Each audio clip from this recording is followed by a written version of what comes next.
And what's so fascinating is that you've got so much of these big decisions being made in February. Then it comes to Potsdam in July 1945, and 2 of those 3 world leaders are gone. Yeah. I mean, there are several factors, massive factors that change between Yalta and Potsdam. Yeah, you're right, absolutely.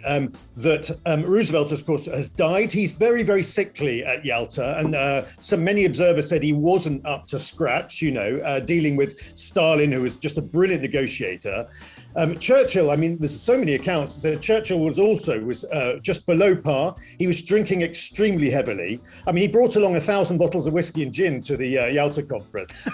And then you get to Potsdam, of course. Roosevelt is dead. Churchill loses the election halfway through the Potsdam conference, and he's packed off home, and along comes Attlee, to take over the reins. But the biggest change of all, I think, when you get to Potsdam, is that Stalin has basically got everything he wanted from Yalta, because the Red Army is already in control of most of Central and Eastern Europe. So basically, he's won. He's in a position of incredible strength because he's got his troops sitting in all the territories he coveted at Yalta. So that's the big difference, isn't it? It's that up till then, it's all if and when.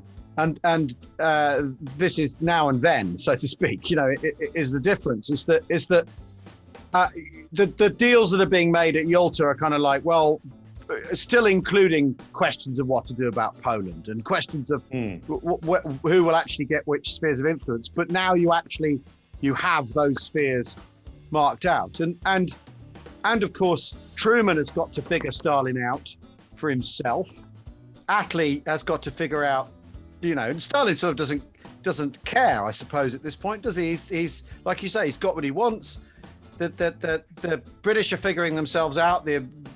Truman is more of a through line than Attlee is, perhaps. Yeah, I think you're raising an interesting point here, because I think one thing that's really changed is that Roosevelt felt that he could trust Stalin and he could manage Stalin. He thought that he was they were key equal players, if you like. But by the time you get to the Potsdam Conference, Truman is suspicious of Stalin. He hasn't got that bond that Roosevelt had with Stalin, and he doesn't trust him. And you've also you've got Clement Attlee, and most importantly, you've got Ernest Bevin coming in as a new heavyweight in every sense, Labour Foreign Secretary, and he also doesn't trust Stalin. And so everything's beginning to shift. You can almost see the first cogs of the Cold War are coming into play. Yeah. That wartime alliance, which has worked so well for so long, is really beginning to break apart already. And why doesn't Bevin trust Stalin? Because they're men of the left, surely. And so on. Surely, if anyone, or maybe it's that if anyone's going to understand the Soviet left, it's going to be someone like Bevin. Yeah, I think it's a very different left that Bevin is representing. Obviously, yeah. But I think, it's quite interesting that Bevin sees very much eye to eye with Churchill when it comes to foreign policy and comes to dealing with the Soviet Union. And this will become even more apparent as the months go by. And, within a few months of Potsdam, we're moving into Churchill as leader of the opposition, giving his famous Iron Curtain speech, which Bevin basically signs up to completely. So, within 8 months of Potsdam, you have the new foreign secretary agreeing with Churchill that this guy in the Soviet Union cannot be trusted, and we can't let him get away with everything he wants to get away with. Yeah. And Giles, what about Attlee?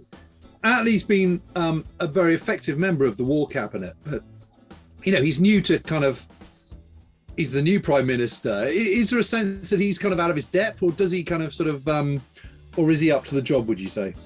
Well, there's a brilliant picture. Lots of people will be familiar with the famous picture of the big three at Yalta. You got Churchill, Roosevelt, and Stalin. And then you have the picture of the big three at Potsdam, and it's Truman, Churchill, and Stalin. But then, of course, Churchill, as we say, loses the election, and you've got Attlee coming in, and there's this picture of Attlee, and he's this weedy little man with a sort of skinny chest, sitting in this chair, looking completely swamped by the armchair. And there's one of the conference organisers who helped with the catering and the domestic arrangements was Joan Bright Astley, who'd been working for Churchill through the war.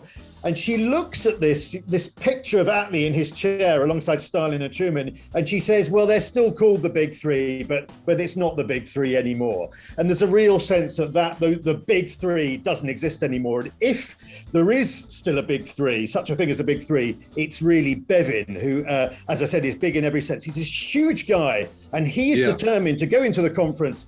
And he said his opening line was, I'm not having Britain barged around, you know.